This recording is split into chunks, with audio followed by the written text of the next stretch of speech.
आते हैं बात सेकंड केस पे। ठीक है, सेकंड केस था हमारा for investment purposes. Second case था हमारा when debenture are purchased as investment purposes. Investment का मतलब होता है लॉन्ग टर्म के लिए। ठीक है, लॉन्ग टर्म, हालांकि शेयर और डिबेंचर की जब हम बात करते हैं, जब हम बात करते हैं सिक्योरिटीज़ की, तो लॉन्ग टर्म का मतलब होता है 3 महीने, कि आप कम से कम 3 महीने होल्ड करेंगे। हालांकि जो हम इकोनॉमिक्स में पढ़ते हैं 5 ईयर्स से अबव लॉन्ग टर्म होता है, वो हम इकोनॉमिक्स में पढ़ते हैं, लेकिन वो सिक्योरिटी मार्केट पे अवेलेबल नहीं, एप्लीकेबल नहीं है। सिक्योरिटी मार्केट में तो 1 सेकंड में शेयर को खरीद और बेच दिया जाता है, ऐसे ही डिबेंचर को, इसीलिए वहाँ पर 3 महीने के टाइम पीरियड को लॉन्ग टर्म माना जाता है। कभी इंटरव्यू में आपसे पूछ लें कि what is long term for securities market और लिक्विड मार्केट, तो वहाँ पर आपका टाइम क्या, आंसर क्या होगा, 3 मंथ्स। 3 मंथ्स से ऊपर है तो वो क्या है, आपका लॉन्ग टर्म है, उससे कम है तो आपका शॉर्ट टर्म है। ठीक है, अब आते हैं क्वेश्चन पे, सॉरी सॉल्यूशन पे। उसके क्वेश्चन सेम था आपका, तो पहली एंट्री सेम ही होगी आपकी। आपने डिवेंचर खरीदे, है ना, और पैसा गया आपके पास से। अब क्योंकि यहाँ पे वर्ड ऐड कर दिया है इन्वेस्टमेंट पर्पजेज, तो यहाँ पर हम इसके आगे भी लिख देंगे इन्वेस्टमेंट इन ओन डिवेंचर। ठीक है, तो एंट्री हो रही है हमारी investment in own debenture account debit to bank account. Entry same पहली वाली है, बस नाम ऐड कर दिया इन्वेस्टमेंट, पहले इन्वेस्टमेंट वर्ड नहीं था, पहले था ओन डिवेंचर अकाउंट, अब लिख दिया investment in own debenture account. तो डरने वाली बात नहीं है, जब इन्वेस्टमेंट वाली बात लिखी हुई आए तो आप इन्वेस्टमेंट वर्ड इसके आगे ऐड कर सकते हैं। तो investment in own debenture account debit to bank account 4,85,000। ठीक है, बैंक अकाउंट से पैसा चला गया आपका। उसके बाद क्या हुआ, एक बार क्वेश्चन में दोबारा चलते हैं, क्वेश्चन देखते हैं दोबारा से एक बार, आपको थोड़ा डाउट हो रहा होगा बीच में।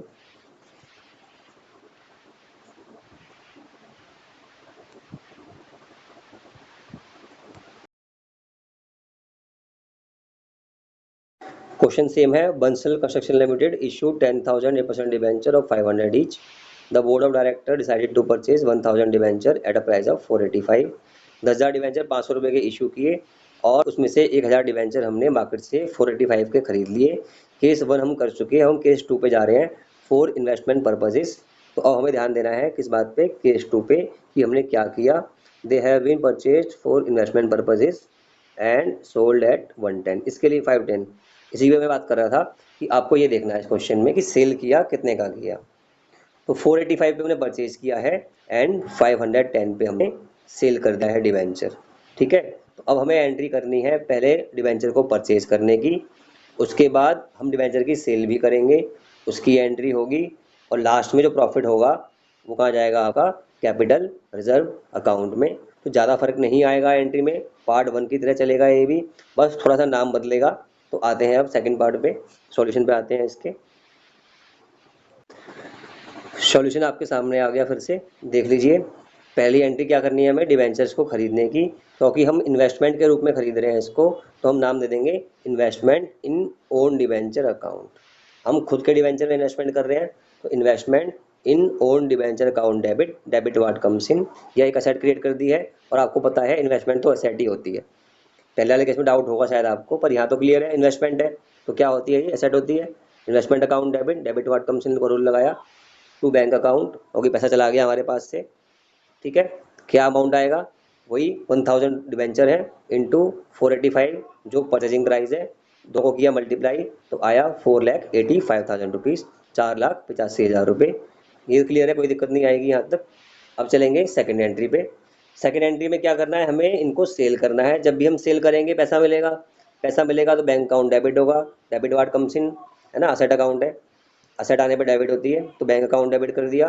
कितने का बेचा था हमने, 510 का, 1,000 इंटू 510 जो हमारा सेलिंग प्राइस था, 1,000 इंटू 510, 5,10,000, ये पैसा हमें मिला बैंक अकाउंट के अंदर, तो डेबिट कर दिया हमने।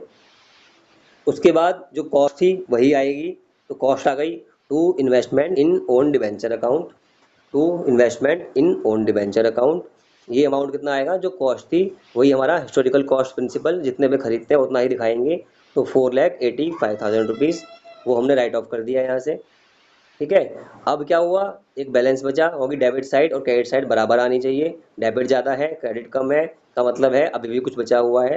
हमने निकाला बैलेंस 25,000 रुपीज़। ये क्या है, हमारा प्रॉफिट है इन्वेस्टमेंट को सेल करने के बाद। अपने ही डिवेंचर खरीदे और बेच दिए, 25,000 रुपये कमा लिए, कितना फ़ायदा हो गया, है ना। तो शेयर मार्केट में ये काम होता है, आप कभी भी शेयर डिवेंचर खरीद सकते हैं, चाहे अपने या किसी और के, और जैसे ही आपको लगता है प्रॉफिट आ रहा है, आप उसको सेल करके बाहर निकल जाएं, है ना।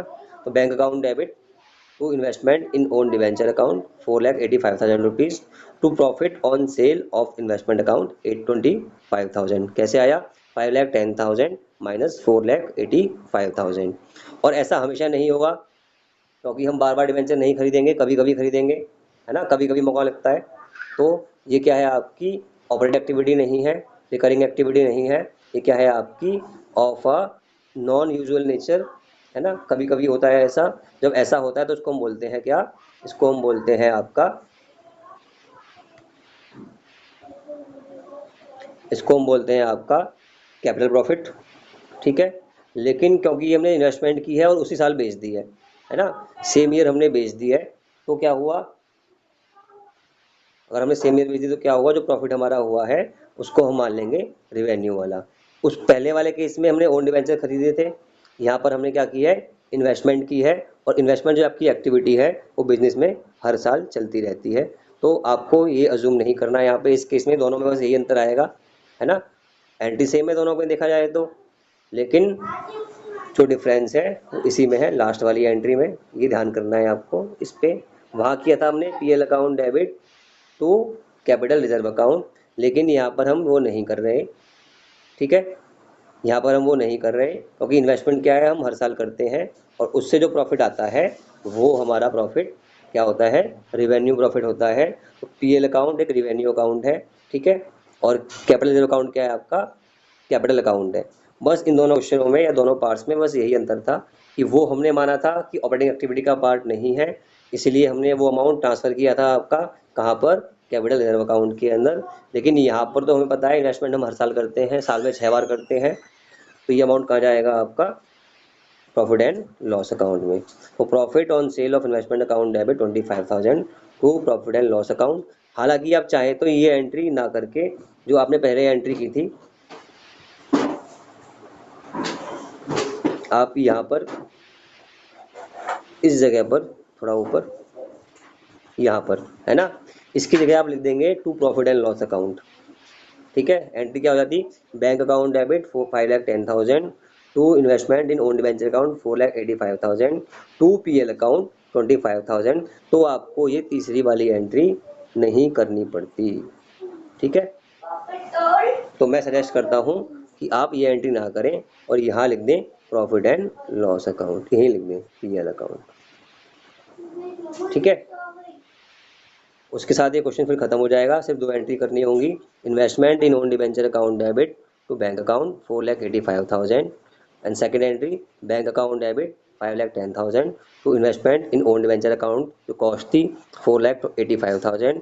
बाकी बचे 25,000, वो क्या थे हमारे, चले गए प्रॉफिट एंड लॉस अकाउंट में। और क्योंकि इन्वेस्टमेंट हम हर साल करते हैं, तो हम ये अज्यूम करेंगे कि ये इस साल भी हमने ऐसे ही किया, और जो प्रॉफिट कमाया वो हमारा क्या है, रिवेन्यू प्रॉफिट है, इसलिए हम उसको कैपिटल रिजर्व अकाउंट के अंदर ट्रांसफ़र नहीं करेंगे। इन दोनों क्वेश्चनों में ये लास्ट एंट्री का डिफरेंस है, बाकी तो खाली नाम बदला है, वहाँ था ओन डिवेंचर, यहाँ पर है investment in own debenture account, ठीक है।